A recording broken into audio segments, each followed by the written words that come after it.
Los que nos están viendo por transmisión. Vamos a hablar acerca de los pecados de omisión. Vamos a ir a ver un ejemplo.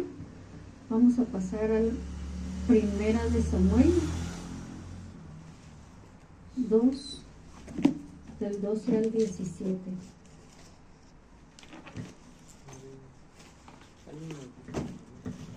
Primero de Samuel 2, del 12 al 17. Es que vengo de ir con Claudia y ¿Cuál?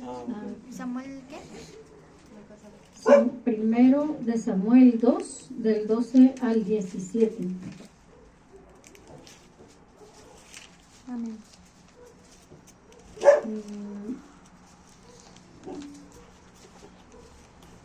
Dos,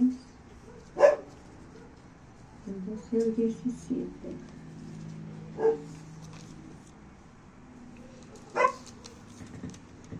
Bien.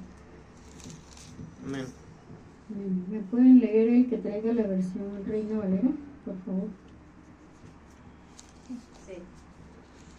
Los hijos de Elí eran hombres impíos y no tenían conocimiento de Jehová. Y era costumbre de los sacerdotes con el pueblo, que cuando alguno ofrecía sacrificio, venía el criado del sacerdote mientras se cocía la carne, trayendo en él su mano un garfio de 3 dientes, y lo metía en el perol, en la olla o en el caldero o en la marmita, y todo lo que sacaba el garfio, el sacerdote lo tomaba para sí. De esta manera hacían con todo israelita que venía a Silo. Asimismo, antes de quemar la grosura, venía el criado del sacerdote y decía al que sacrificaba: da carne que asar para el sacerdote, porque no tomará de ti carne cocida, sino cruda. Y si el hombre le respondía: quemen la grosura primero y después toma tanto como quieras, él respondía: no sin dármela ahora mismo, de otra manera yo la tomaré por la fuerza. Era pues muy grande delante de Jehová el pecado de los jóvenes, porque los hombres menospreciaban las ofrendas de Jehová. Así es, gracias. Dice el 12, los hijos de Elí eran unos perversos, que no tomaban en cuenta al Señor. La costumbre de estos sacerdotes era que iban por su pedazo que les correspondía en la ofrenda que se había dado. Pero dice aquí que tenían que primero esperarse a que le quitaran la grasa, a que cocieran la carne, y después ya podían tomar. Con un tenedor mandaba el sacerdote a su criado, y con ese tenedor lo que tomara era para el sacerdote. Pero aquí nos dice que los hijos de Elí eran perversos. Ellos mandaban un criado de parte de ellos, y ellos querían la carne cruda, la carne que era para su papá. Ellos querían tomar la carne para ellos, guisarla a su modo, cuando la ley decía que no debía ser así. Por eso dice más abajo, dice que el pecado de estos jóvenes era gravísimo a los ojos del Señor, pues trataban con desprecio las ofrendas que le pertenecían, que las ofrendas eran para el Señor. Y estos jóvenes, a pesar de que eran unos hijos de un sumo sacerdote y juez de Israel, que su padre conocía la ley, nos dice, habla de ellos que son perversos, que no toman en cuenta al Señor, que no lo conocen. Dice que era gravísimo su pecado. Los hijos de Elí tomaron lo que no les pertenecía. Dice que robaban a Dios. No conocían a Dios ni respetaron su ofrenda. Los hijos de Elí mandaban al criado, se llevaban la carne que querían. Y no solamente hacían eso. Si no se las daban, dice ahí que por la fuerza tomaban la carne.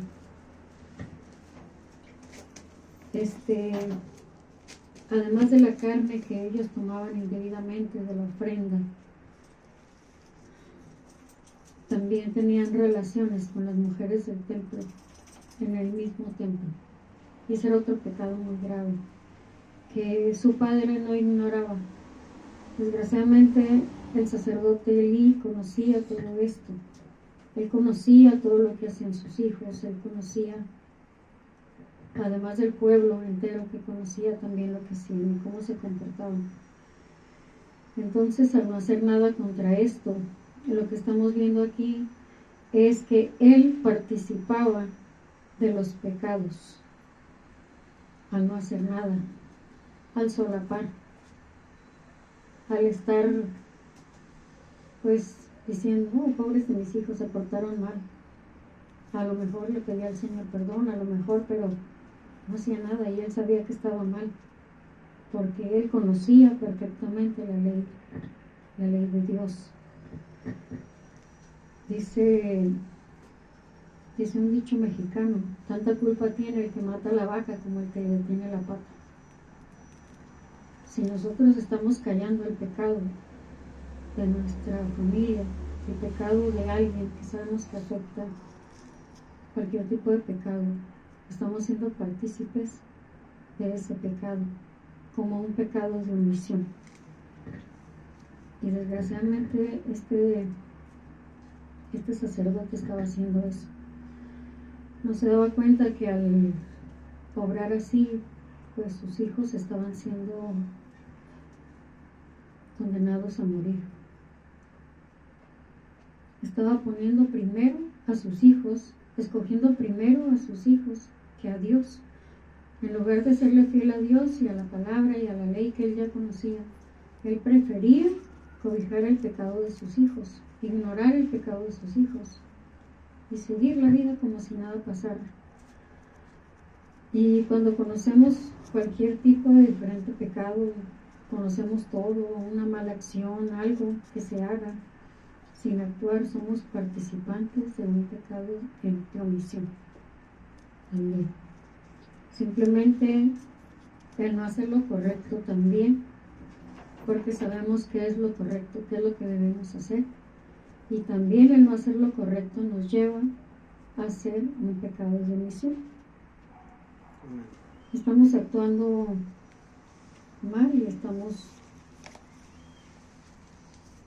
haciendo el pecado de omisión, desgraciadamente también. Vamos a ver aquí se los digo yo para que no lo busquen. Dice primera de San Juan 2:25, no es San Juan, es Samuel, está ahí mismo, pero si quiere lo busca, si quiere yo se lo leo. Dice, si alguien peca contra otra persona, Dios le servirá de árbitro. Pero si alguien peca contra Dios, ¿quién podrá interceder por él? Si alguien peca contra Dios, ¿quién va a decir?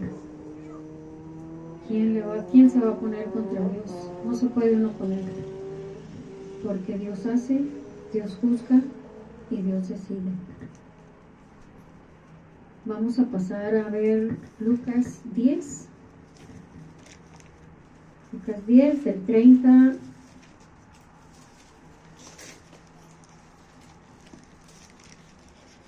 al 35. Lucas 10, 30 al 35. Esta es la parábola del buen samaritano. Este es otro ejemplo que vamos a ver. Jesús respondió: bajaba un hombre de Jerusalén a Jericó, cayó en manos de unos ladrones, le quitaron la ropa, lo golpearon y se fueron, dejándolo medio muerto. Resulta que viajaba por el mismo camino un sacerdote, quien al verlo se desvió y siguió de largo. Así también llegó a aquel lugar un levita, y al verlo se desvió también y siguió de largo. Pero un samaritano que iba de un viaje llegó a donde estaba el hombre, y viéndolo se compadeció de él. Se acercó, le curó las heridas con vino y aceite, se las vendó, luego lo montó sobre su propia cabalgadura, lo llevó a un alojamiento, lo cuidó. Al día siguiente sacó 2 monedas de plata y se las dio al dueño del alojamiento. Le dijo: cuídemelo, y lo que gaste usted de más se lo pagaré cuando yo vuelva. Aquí estamos viendo, dice que a este hombre lo asaltaron, le quitaron su ropa, lo golpearon, lo dejaron medio muerto. Pasó el sacerdote y pasó de largo, no hizo nada. Pasó el levita, no hizo nada. Estamos viendo que pasa un samaritano, dice, se compadeció de él. Este hombre sintió empatía, sintió el amor hacia el prójimo, que lo vio ahí desvalido. Dice que lo dejaron medio muerto, seguramente estaba desmayado el hombre, y en las condiciones que lo vio le dio lástima. Y él sí lo ayudó, curó sus heridas, lo llevó y aún todavía pagó dinero en el alojamiento. Dice que lo cuidó durante un día, porque dice que al día siguiente él se va, deja las monedas y le dice que lo cuide, y en la otra vuelta, si le debe algo más, se lo va a pagar. Estamos viendo este hombre que pasó al final, era cualquier hombre. Primero pasaron hombres de Dios otra vez, hombres que conocen la palabra, hombres que conocen la ley, porque dice que primero pasó un sacerdote y después un levita. Hombres que no debieron hacer omisión, hombres que debieron ayudar, hombres que conocen la palabra que se nos da, hombres que ignoraron la ley. Y sin embargo pasa uno que a lo mejor no conocía la ley perfectamente, pero conocía el amor a los demás. Este señor aplicó lo que se llama la milla extra, porque no solamente lo curó, no solamente lo llevó a alojar, pagó, lo cuidó, pagó dinero de más, y todavía le dijo: ¿y si hace falta más? Yo te lo pago cuando regrese. Este fue el que hizo lo correcto. Los otros hicieron también su pecado de omisión, pero este no. Este se detuvo, dio su tiempo, se desvió en lugar de ir a donde iba, lo llevó, pagó el alojamiento, hizo todo por la persona. No solamente tiene que ser que solapemos un pecado, como se ve en el caso de los hijos de Eli, que encubramos algo, sino que también el pecado de omisión se ve muchas veces cuando no hacemos lo correcto, como en este caso.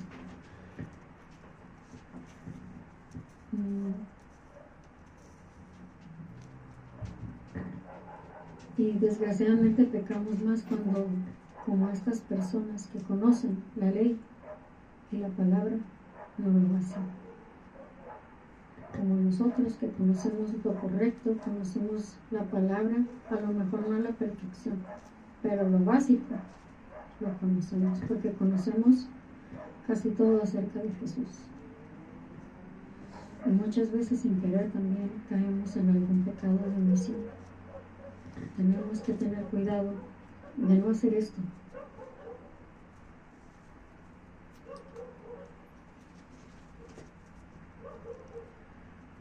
Vamos a pasar a Mateo 25.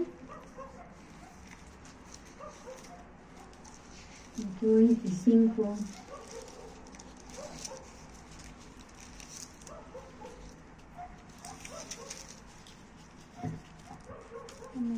Mateo 25, 42 y 43. Dice, porque tuve hambre y ustedes no me dieron nada de comer. Tuve sed y no me dieron nada de beber. Fui forastero y no me dieron alojamiento. Necesité ropa y no me vistieron. Estuve enfermo y en la cárcel y no me atendieron. Conocemos la palabra, conocemos lo que tenemos que hacer, conocemos lo correcto y muchas veces lo ignoramos. Nos topamos casi siempre con personas necesitadas de palabra, necesitadas de comida, necesitadas de vestido, personas necesitadas en diferentes áreas de su vida.